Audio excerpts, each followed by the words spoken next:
네, 여러분은 모닝쇼와 함께하고 계십니다. 이어서는 이제 연결고리 해볼 텐데요. 유한타증권 송태영 과장 전화 연결했습니다. 과장님 안녕하세요.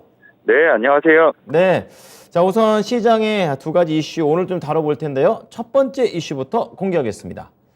자, 뉴욕 증시와 관련된 부분이죠. 이 데드캣 바운스, 이 단기 저점 가능성이 다시 한번 커지고 있다. 이거 관련해서 좀 더 구체적인 내용도 들어보겠습니다. 과장님 전해주시죠. 네, 지난주 금요일 날 시장이 정말 시원하게 올랐습니다. 워낙 많이 빠지다가 다시 상승이 나오다 보니까 그런 부분에서 역시나 다시 한번 더 이것이 데드캣 바운스냐 아니면 베어마켓 랠리냐라는 이러한 이제 논란이 다시 한번 더 많아졌다라고 보시면 될 것 같은데요. 먼저 일단 지난주 금요일 날 상승 배경부터 좀 보게 되면은 미국 연준의 이제 금리 인상 속도 조절에 대한 가능성이 다시 한 번 더 이야기가 나왔던 부분이 있었습니다. 뭐 파월 연준 의장이라든지 아니면 메스터 총재라든지 아니면 닐 카스키리 이 총재 같은 경우에도 관련된 이야기를 얘기를 했었기 때문에 그런 부분에서 인상 속도 좀 조절될 수 있다라고 이제 조금 시장을 받아들였던 부분이 있었었고요. 그리고 이제 암호화폐 관련돼서도 이 테라랑 이제 루나가 금융위기급 뭐 이러한 암호화폐에서 문제가 될 수 있다라고 이야기가 상당히 많았었는데 비트코인의 가격이 다시 한 번 더 상승이 나오게 되면서 3만 불 위로 올라오게 되고 그리고 이더리움 같은 경우에도 상승이 나오게 되면서 전반적으로 리스크가 너무 과도하게 시장에 반영이 되어 있다라고 시장에서는 판단을 한 것 같습니다. 그렇게 돼서 이제 위험 자산으로에 대한 다시 한 번 더 이 저가 매수세가 급하게 좀 들어왔다라고 보시면 될 것 같고요. 이렇게 급하게 들어오게 되면은 당연히 지수가 강한 상승이 나올 수밖에 없었던 거고 그리고 이 업종을 보게 된다 하더라도 S&P 500에서 11개 업종 모두 다 상승이 나왔었거든요.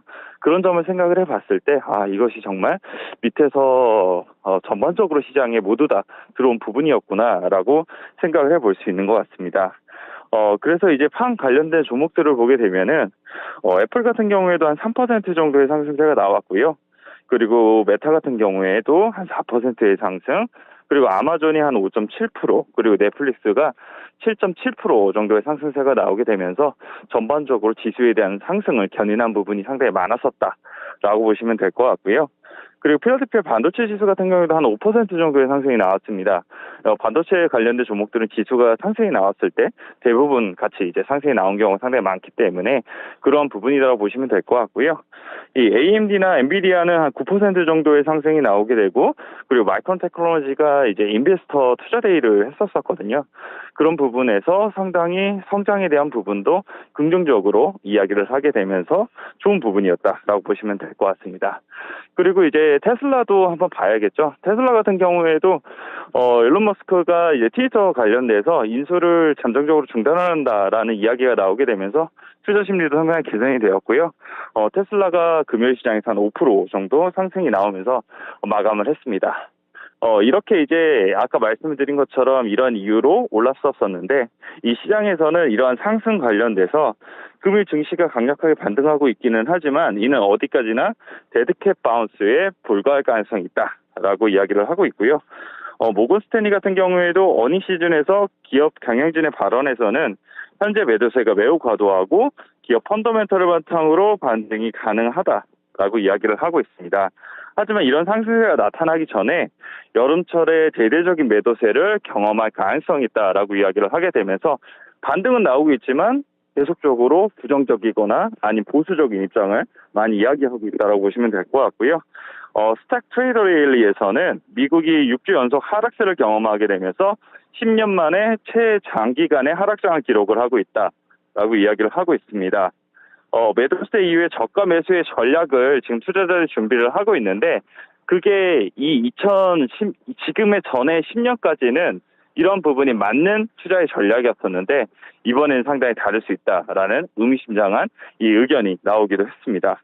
그래서 이러한 이제 투자 심리가 반영이 되는 것을 보게 되면 빅스 같은 경우에 9%가 빠지기는 했지만 28.87을 기록을 하고 있고요.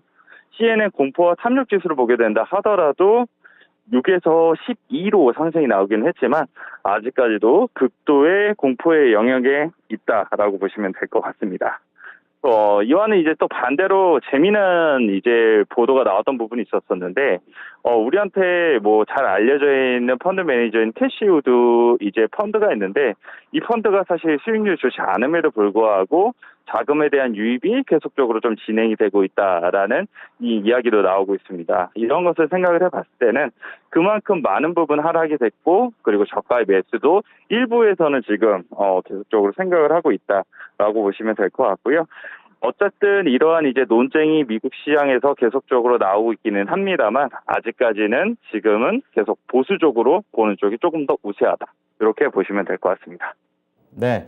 자, 단기 저점에 대한 가능성 약간은 보수적으로 보자 말씀해 주셨는데요. 그럼 국내 증시와 관련된 연결 종목도 한번 연결을 해 보겠습니다. 보여주시죠. 자, 오늘 국내 연결과 관련된 종목들 아무래도 이게 반도체에 대한 얘기들이 좀 많이 나오고 있습니다. SK 하이닉스 좀 더 자세한 얘기 들어보겠습니다. 네, SK 하이닉스 같은 경우에 아까도 말씀드렸지만 이 마이크론 테크놀로지가 애널리스트 데이에서 경영진이 한 자릿수 후반대 매출 증가율하고 30%의 영업이익률에 대한 목표치를 달성할 수 있을 것이다 라는 이제 자신감을 표명했던 부분이 있었습니다. 뭐 마이크론 테크놀로지가 이 정도의 성장세를 보이게 되면은 SK 하이닉스도 대동소이한 이러한 이제 성장을 보일 가능성이 상당히 높다라고 판단을 해볼 수 있는 것 같고요. 그리고 제가 요즘 ETF 쪽을 조금 더 많이 보고 있는데, ETF에서도 구성 종목을 보게 되면은 SK 하이닉스가 의외로 삼성전자보다도 비중이 더욱더 높게 랭크되어 있는 경우가 심심치 않게 보였던 부분이 있었습니다.